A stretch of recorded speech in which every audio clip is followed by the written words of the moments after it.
name is Eugene, or Gene Sampieri. My rank was sonar technician, SOG-2. At the end of September, we're back to our normal everyday life in Newport and doing some dailies and stuff like that.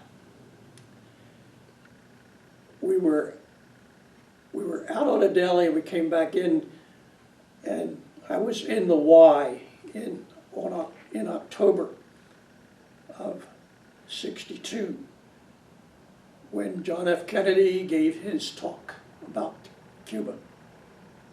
And we watched that all the way through, and then Shore Patrol came in and said, all sailors, please return to your ships immediately. Which is what we did.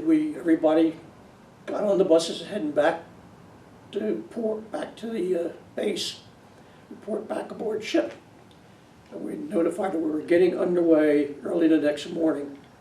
We weren't going immediately to the picket line. We were going down, and we were at that time testing the Dash helicopters, the drone helicopter system. So we were on the eastern seaboard, down around the Carolinas.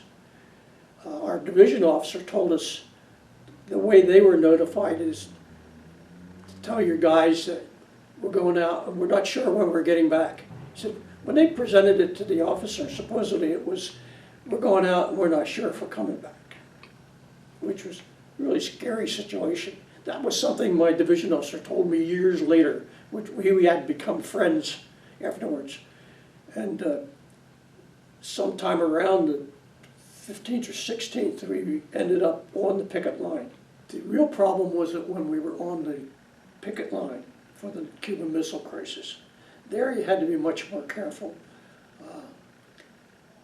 You'd have ships, large ships, that were maybe carrying missiles, we don't know. Many of those missiles were carried openly on ships because it's hard to hide them.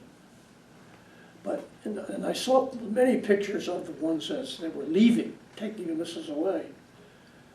But they can't turn very quick, so sometimes you'd have to get out of their way a little bit. But it was known, the ships on the picket line let them know that we're here, you better not cross us. And to my knowledge, they really didn't have a lot of trouble with that. A lot of ships just did what they were told and turned around and went the other way. We were only on, like I said, only on there a couple of days, and then we were called into Guantanamo. 3 ships were in Guantanamo, 1 at the piers, 1 in the bay, and 1 outside the bay. And you would rotate those 3 positions.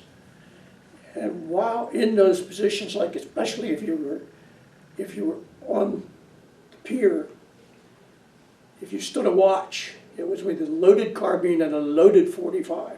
Only time the guns were ever loaded when you stood quarterdeck or bow watches. As a bow or fantail or a bridge watch, you had a carbine. A quarterdeck, of course, you had a .45. And the only time that they were actually loaded my whole time. It was a bit scary because every day GQ would go off. Cuban MiGs would be heading in towards Guantanamo base, but they would always turn around and go the other way. Okay, so, and then we would rotate. We would do a time in the bay and a time outside. But we also had some special sonar equipment aboard that could give us a better definition of what a contact looked like. We were called out multiple times to look at these things.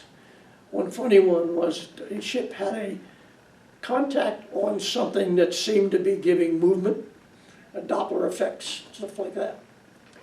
So we were called out to classify that, and we had a Commodore aboard. And he was all sure that this was going to be a Russian submarine.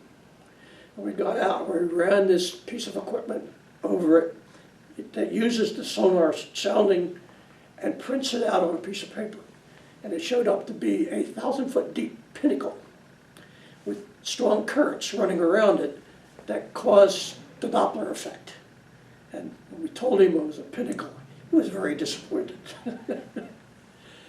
So back into base, and then a few days later we get called out. We did have one one contact we classified as a submarine, which turned out to be Russian. We gave it over to 2 escorts who escorted him away from the area he finally surfaced. That's how we found out it was Russian, because it was not a nuclear sub. So he surfaced. Then towards the end of the crisis, even after everything was settled, we were still down there well into November, to the point where we were playing ball games that the ball fields were up against the fences that led to the no man's land that led to the Cuban fences. And we'd be playing softball there, and we were getting cheers from the Cuban guards when somebody would make a great catch in the outfield. Then it became a lot of fun.